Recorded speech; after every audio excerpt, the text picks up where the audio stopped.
like everything that we do in real estate, it all comes down to that relationship and that rapport with sellers. And it's the same thing with your tenants. So having those conversations, finding out what are their needs and desires, and hey, what's fair, and work that out through the process. And if you can pull it off, great. Do it. I know some of my tenants won't. One of my tenants is the Army Corps of Engineers. There's zero chance they're going to agree to that. They are so fixed in their ways, and so some you just work it out in other ways. Welcome to the How to Scale Commercial Real Estate Show. Whether you are an active or passive investor, we'll teach you how to scale your real estate investing business into something big. Darren Smith served almost 6 years in the Army, and he spent the last 18 years as a professional real estate investor. He has flipped, rented, and wholesaled hundreds of residential properties, and in recent years has purchased over $10 million in real estate. And now he's full-time in commercial industrial real estate assets. Darren, welcome to the show. Hey, thank you very much for having me on, Sam. Hey, man, the pleasure's mine. Same three questions I ask every guest who comes on the show in 90 seconds or less. Can you tell us, where did you start, where are you now, and how did you get there? I started back in the service, as you mentioned, in 1997, did 6 years in there, got out of the service, did a lot with computers. So I continued on with that for quite a few years, but at the same time doing residential real estate. Had a mentor who was also in computers who did real estate. And I sat next to him for about a year or two. That's how I got started in real estate, was just Rich Dad, Poor Dad, reading his books, following him along and picking his brain, everything I could, going to his rentals. And long journey up and down, had some big failures, to be perfectly honest, in the crash, but started back at the bottom in real estate back in about 2012, 13, was an assistant to a wholesaler, eventually started off doing that on my own when I moved out to Colorado. Built up a residential real estate business there over several years, and that was doing really well. Moved back to Pennsylvania, which is where I am currently. And over that time, last 4 years, have done the transition from residential to now I am 100% industrial real estate. That is fantastic. Let's take a few minutes and talk about your transition, because you're back in Pennsylvania, transition out of residential into commercial, because I think it's a fascinating kind of story how you had a functioning business and it was making money, and yet you hung up the cleats and said, "Hey, I'm going to commercial real estate." Tell us that backstory. Yeah, that's pretty much what it was. I am doing residential for a while, and I liked it. Don't get me wrong; it was a great business for a long time. But I really saw friends doing the commercial side. I have some that were doing all aspects of commercial, office, retail, industrial, and multifamily. And then, but most of my friends, probably 90%, are only doing multifamily commercial. And I kind of looked at all those options, and we can get into that if you want, but I chose the industrial avenue, and that's the one I've stuck with.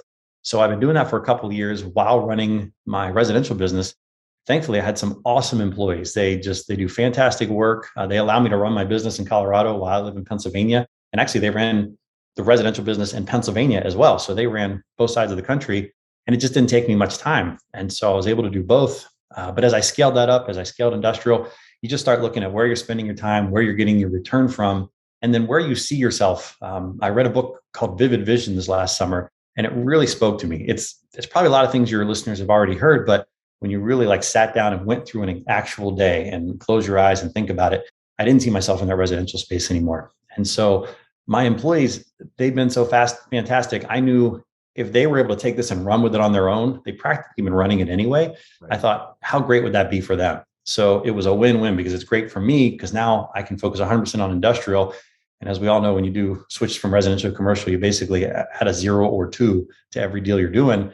And so it allowed me to scale, and it will much, much faster, but also them. I mean, the lifestyle they're going to be able to have now, running and owning that business and having all the profits, I think is going to be great for them as well. So kind of was an easy decision, and knocked it out in a couple of months. It was pretty quick. That is absolutely intriguing, because you read the book and you said you knocked it out in a couple of months. You said, "Hey man, I'm out. I'm moving into commercial full time." You gave the company away, right? That's right.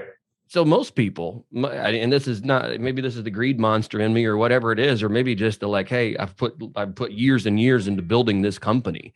And the last thing I want to do is, after all my blood, sweat, and tears, because it's really difficult to build a functioning company that produces a regular, steady income, I'd say, "Hey, look, I've earned the right to let you guys continue to operate this, and I will collect, whatever it is, maybe less, but I'm going to be more of a hands-off owner." And you said instead, "Look, I don't want the mental distraction, and I can bless you guys have a good time. I mean, that's courageous. It, why do we ultimately do a lot of what we're doing here? It's obviously there's a lifestyle component to it, but you do get to a point where giving back, is important. And, we think of charities, we think of, I'm on Rotary and do stuff in your church, but the people around you, like, charity starts at home. Charity starts with your employees as well. And they have given so much to me. So I really do see it as, it could be seen as generous doing that to them. And maybe that was, but at the same time, they gave so much to me. So they were generous to me for so long. And as I said, it also allows me that time and that mental bandwidth to just focus on industrial. So I will benefit out of this. They will benefit out of this. And so I guess I just didn't see it quite that way when I was going through it. And that's incredible. Very, very, very cool. So I love it. So how did you select? And I know I'll get off of this because I'm feel like I'm hammering home on this. But how did you select the person that would lead this company? Were they already at the top? Was it already like your main lead person? You're like, hey man, I'm gonna give you the company, or how did you decide who gets equity and who doesn't? I mean, that seems like that'd be a tough decision when you're basically giving away the farm. It was a bit of a challenge, but since they've run it for so many years, it really, the top leaders, they were pretty obvious. So it wasn't that hard of a choice. And it was just split equally between the people who were already running the show. Gotcha. Fantastic. I love that. So let's talk industrial. Where are you finding opportunity right now? And let's start with that. I've got about 12 questions for you I can think of right out of the gate. But tell us how you're finding opportunity in industrial and how you plan on scaling that.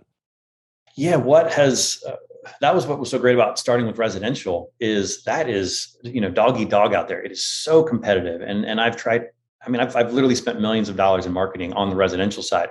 And so to take all the lessons learned over there and then apply them back to commercial, it was honestly super simple. I took the basic core things that were working and I did them at a very high level. So in fact, I have examples here. I use the auto pen handwritten letters. I put a real stamp on them. I put a business card in every one with my picture on it. And so everything has to just be high class in how all your communications are done. And so I just took the same residential marketing I'm doing and I started with mailers. And that has been really successful for me. The cost is, gosh, a tenth of what I used to be spending on residential. And yet I get many more leads from those letters that I send. And people talk about that. I just every week somebody will tell me, hey, I love that you wrote me a letter, or I love that, that you wrote this out. My kids would have just typed this. Or they say, hey, not that, hey, oh, you look like a good looking guy or whatever, and they talk about the picture. And so being able to see me as they're talking on the phone. So I want to emphasize to, if anybody's looking on the commercial and they're doing residential, don't send out your 35-cent postcards on the yellow thing. You're not going to get calls. Make it your numbers are so much smaller. My whole list is less than 6,000 properties right now. I'm growing that a little by little, but not that much. Wow. We used to do hundreds of thousands, on our list. And so per month. Yeah, per month. Oh yeah. So that was how I made that transition. That's how I'm finding opportunities. I have started doing cold calling here recently, but again, I don't hire it out yet. I may do it at a small scale, but I don't do the triple dialers. I do one at a time because I want to have that high level professionalism.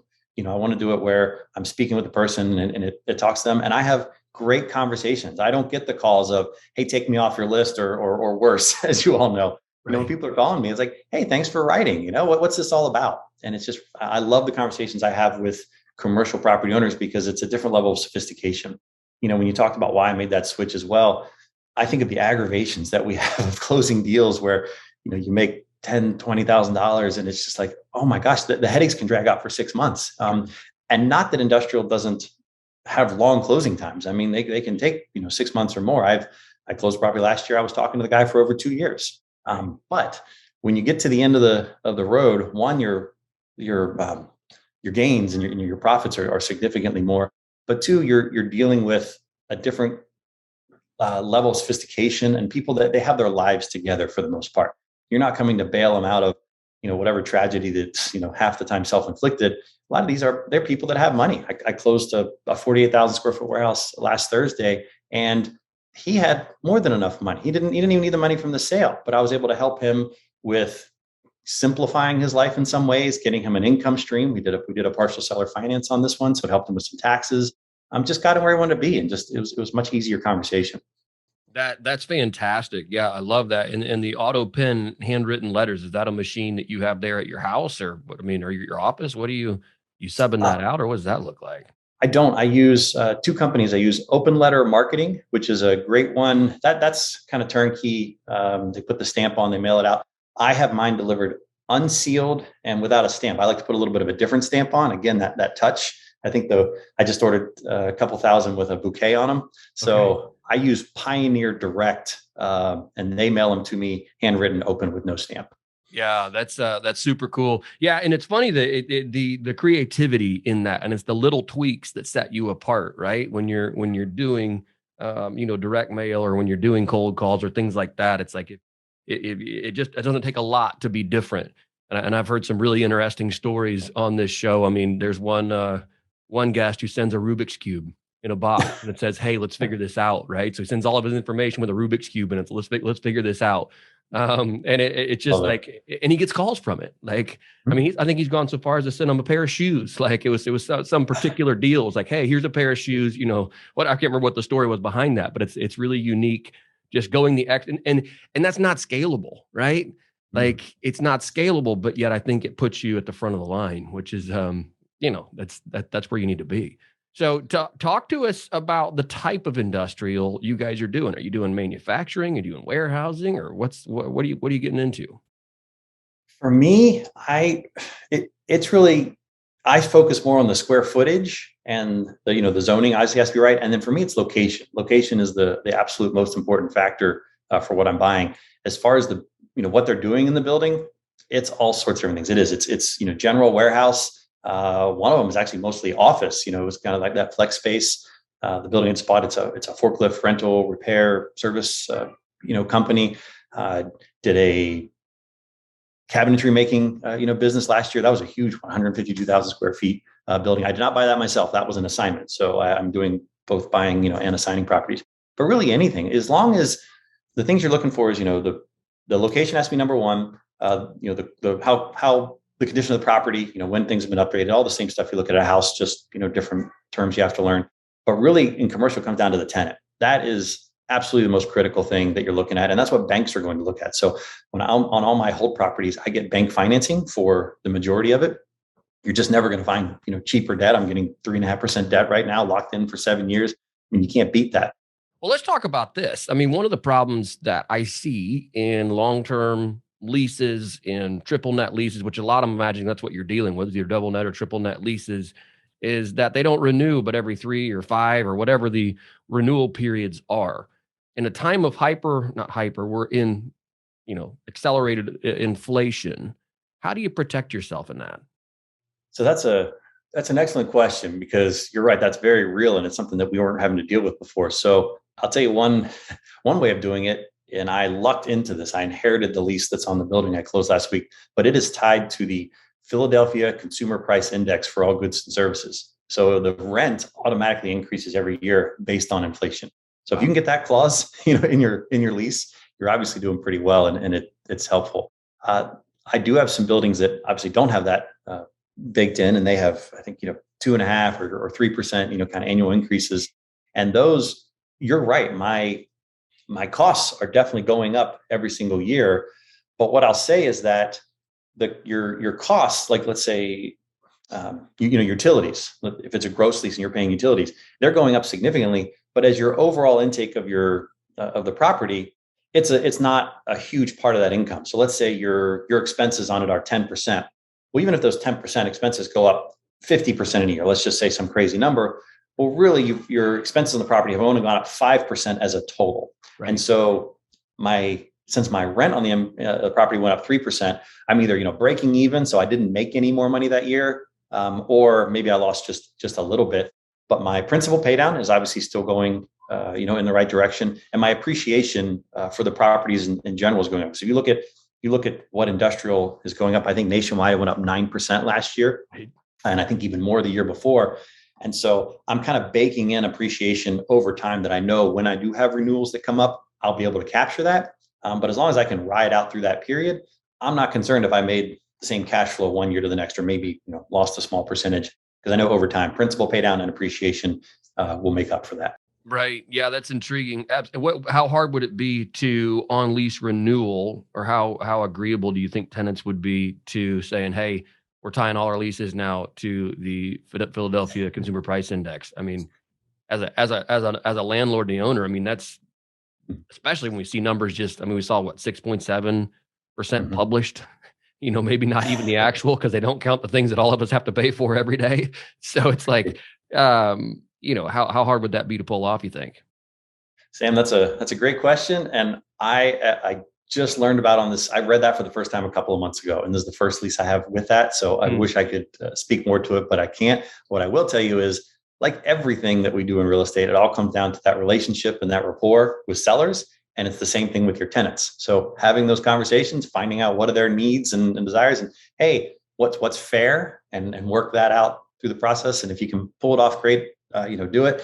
I know some of my tenants won't. One of my tenants is the Army Corps of Engineers. There's zero chance they're going to agree to that. They are so fixed in their ways, and so some you just work it out in other ways. Right. Yeah. Good luck on that. Good luck getting the Corps of Engineers to agree to a CPI based or tied the lease tied to the CPI. So that's wild, man. That's absolutely fantastic. Are you buying across the country, or are you sticking to specific markets?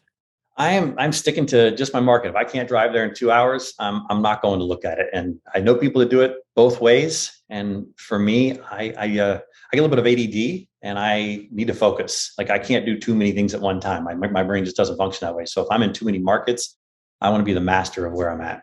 Yeah. How did you build that 6,000 property list? I mean, it seems like this would be a fairly broker controlled asset class. So, and you're going all off market, direct to seller. Is that right? Or are you also working with brokers? I do both. Questions in there. Sorry. Yeah. So I do both. I work with brokers as well. In fact, I've wholesaled buildings through brokers where I have it under contract to either lease or sell the building, and I have that worked out with the seller. They, the owner, they know what I'm doing, and so I've listed properties on the commercial MLS, if you want to call it that, and sold them that way. So brokers are a great asset. One of the properties that I own, in fact, the first property I bought was a listed property. It just sat for a while, but I still have to talk with the sellers. I never buy a property where I'm not sitting down with the seller, because I got partial seller finance on that one as well. And so you need to have that conversation to really make it a win-win. If you're just going out submitting cash offers or blind offers through brokers, you basically have no shot in this market. Don't even waste your time, to be honest. Right. It's wasting brokers' time, it's wasting everybody's time. Where I get my data, I use Reonomy, REONOMY is the source I've been using the last year. I recently got CoStar access as well, and so I've been pulling lists from there. And I think it's easyexcel.com, or there's Maury is his name, and he has a website, and he makes these cool Excel macros where he will combine all your data for you and do this cool stuff. So he makes these macros. I combine my files together, and then that's what I take and I load that into Mojo Dialer, or I send that off to my mailer to get them done. Right. Yeah. And I'll link to Maury as well. I know exactly who you're talking about. I think he's somewhere out in California, but yeah, makes some really cool. I mean, Excel wizard. So anything. And he will custom build some crazy widgets inside of Excel that you're like, this thing could launch a rocket. What are we doing here? Seriously. So that's really cool. I love it, man. This is great. Darren, thanks for coming on today. I've certainly enjoyed this. Let's jump here into the final 4 questions. The first one is this, which you've answered, like you've taken most of my first question already, but what is one tool or resource, think digital software, something along those lines, you find you can't live without? I'll go complete old school. Google Sheets. I've had all these high-powered CRMs and Salesforce and all this stuff, and I've gone back to Google Sheets. And my most important thing is I put a column with the next follow-up date, and every morning I just sort by that date and what's due and knock them out. Right. I love that. That's great. What is one mistake you could help our listeners avoid, and then how would you avoid it? The one I probably did was I made many. The one that comes to mind is I got laid off from a very well-paying computer consultant job 6 years ago. And I thought, I got this real estate thing. I was making money and I was doing okay. And my wife had recently got out of her fellowship. So I thought, okay, I got this. I can make the transition. I don't need to go get another job because I could have got one the next day. And I didn't. And that was a mistake, because if I had gone back and got another one for maybe another year or two, I would have been able to take more of my profits from real estate and hold on to more properties. And I would be further along than I am right now had I not done that. So I'm not saying don't make the leap eventually, but just make sure that you have enough of a base, and then also that you've put some bank money in your portfolio where you have property leverage that way, because your W-2 is a huge asset for that. And I didn't have that for a number of years. Right. Man, I love that. That's great. Cool. Question number 3, when it comes to investing in the world, what's one thing you're doing right now to make the world a better place? Uh, so for investing side, if we're talking specifically just with the business, not charity, what I'm trying to do is I think everything I see like Mike Rowe doing and these other people where the word jobs, where people with skilled training is so critical right now and so lacking. And so we have a manufacturers association here in town. In fact, I'm meeting with the president of that next week. We're having breakfast, and I want to I'm matching up the people who are in my buildings that have these jobs, these high skilled jobs that are needed, with the manufacturers association, so we can put those two together for apprenticeships and things like that. I said it's in my vivid vision. I have it all planned out what I want to do perfectly. Just full disclosure, I am in the beginning stages of that. It's what I am working on at this time. I love that. Darren, if our listeners want to get in touch with you or learn more about you, what is the best way to do that? Yep. My company is Solid Growth Properties. So Darren, Darren, at solidgrowthproperties.com. Shoot me an email. I'm happy to connect with any and everybody, whether it be they're interested in industrial real estate or whether on the private money side. I do make quite a bit of money and send out a lot of checks every week to my private lenders, and that works really well for them. Fantastic. Darren, thanks for your time today. I appreciate it. Hey, thanks for having me on, Sam. Have a great day.